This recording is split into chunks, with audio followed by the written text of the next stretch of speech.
ETV Bharat के इस खास कार्यक्रम में आप सबका स्वागत है। आज हमारे साथ बातचीत करने के लिए मौजूद हैं प्रदेश के मुख्यमंत्री भूपेश बघेल जी। आज से प्रदेश में धान खरीदी की शुरुआत हो रही है। एक तरीके से धान खरीदी का महापर्व आज से शुरू हो रहा है। हम बातचीत की शुरुआत जो है वो धान खरीदी से ही करते हैं।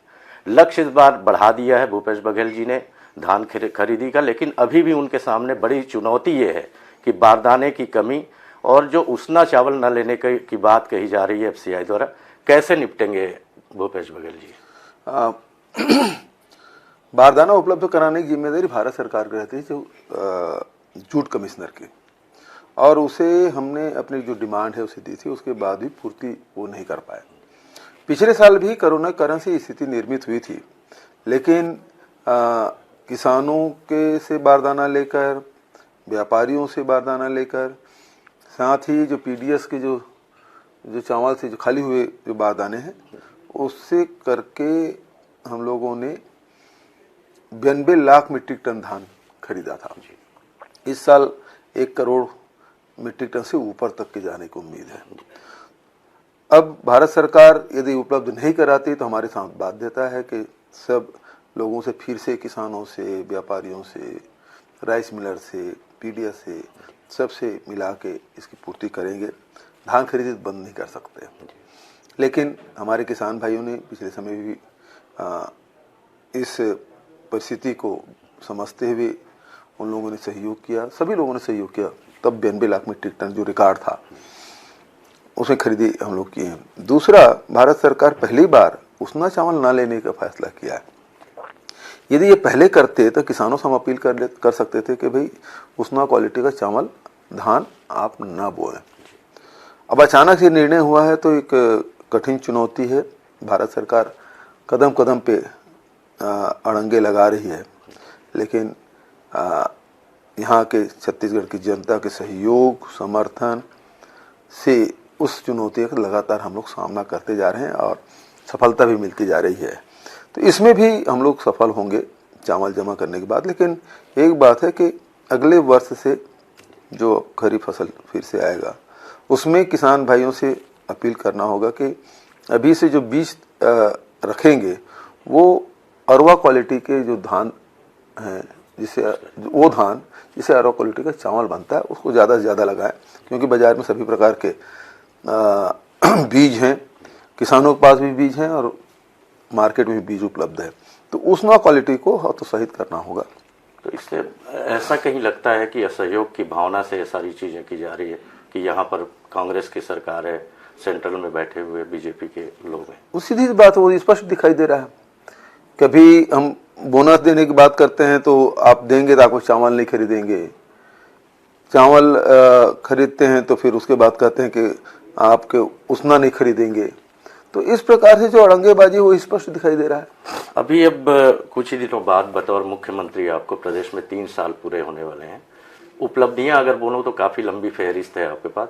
चुनौतियां क्या मानते हैं आप कि आने वाले दिनों में किस तरीके की चुनौतियां हैं, और कुछ उपलब्धियां अगर जिक्र करना चाहें जो आपको लगता है कि राज्य के लिए काफी अच्छा हुआ है? ये प्रदेश किसानों का प्रदेश है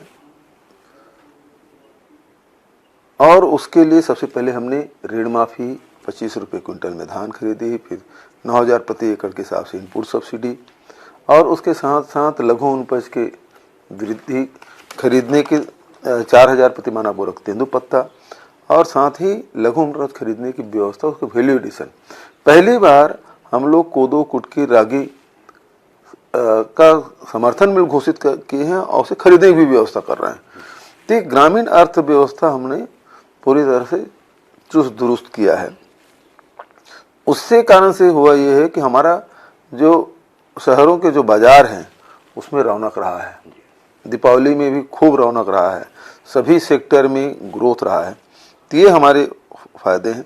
दूसरे तरफ जो अभी जो बातें आ रही है, ग्लोबल वार्मिंग की बात आती है, पर्यावरण की बात आती है, कार्बन उत्सर्जन की बात आ रही थी, उस दिशा में हम लोगों ने काम किया है।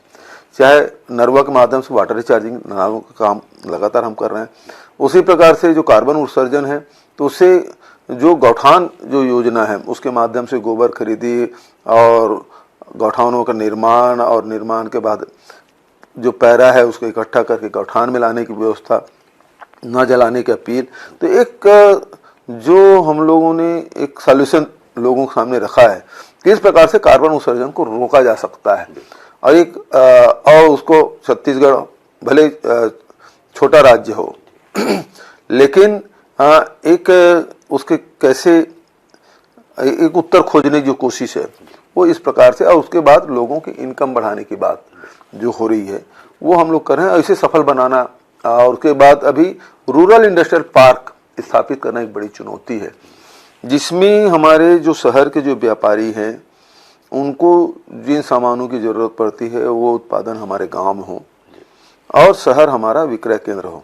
ये उत्पादक केंद्र हो गांव, और शहर है वो हमारा व्यापार का केंद्र हो। प्रोडक्शन और ट्रेडिंग दोनों का हमको करना है, तो एक बड़ी चुनौती है। और यदि ये हम करते हैं तो बापू के जो ग्राम स्वराज्य है, जिसे हम स्वराजी गांव योजना हम लोग की, वो एक बड़ी चुनौती, उसको करेंगे तो निश्चित रूप से जो पुराना गौरव हिंदुस्तान का रहा है वो गौरव हासिल करने में एक सकारात्मक मजबूत कदम होगा। एक अभी फिलहाल कोरोना को लेकर नए वेरिएंट की बात चल रही है, राज्य सरकार की ओर से भी अलर्ट जारी किया गया है, लेकिन अभी भी जो स्कूल हैं वो कंटिन्यू चल रहे हैं। इसकी कोई तैयारी किस तरीके से है राज्य सरकार की इस वेरिएंट से निपटने के लिए, और जो स्कूलों में अभी बच्चे जा रहे हैं क्या इसकी और भी कुछ आप नियम कायदे लगाएंगे कि किस तरीके से इनको भीड़ को रोका जा सके, और क्या करना चाहिए आम लोगों को अभी की स्थिति? देखिए, पहला जो वेरिएंट आया वो विदेश से आया था, छत्तीसगढ़ में यूके से पहले। तो यदि उस समय भी इंटरनेशनल फ्लाइट को रोक लेते, हवाई जहाज को रोक लेते, या जो आए हैं उसे क्वारंटाइन में रखते, उसके बराबर ध्यान रखते, तो पूरे देश में नहीं फैला होता। दूसरा है जो दूसरा वेरिएंट जो है वो नागपुर से आया। नागपुर चूंकि हमसे लगा हुआ है और इस कारण से गांव गांव फैला, बहुत तेजी से हमारी छत्तीसगढ़ में फैला, लेकिन सबके सहयोग से सबसे जल्दी नियंत्रित करने में हम सफल रहे।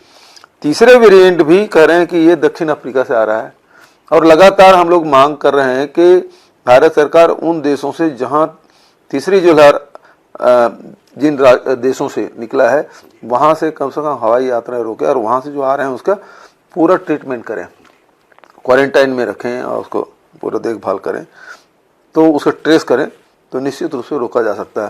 फैल जाने के बाद रोकना एक कठिन काम होता है, तो उसके पहले ही हम रोकथाम कर लें तो ज़्यादा बेहतर होगा।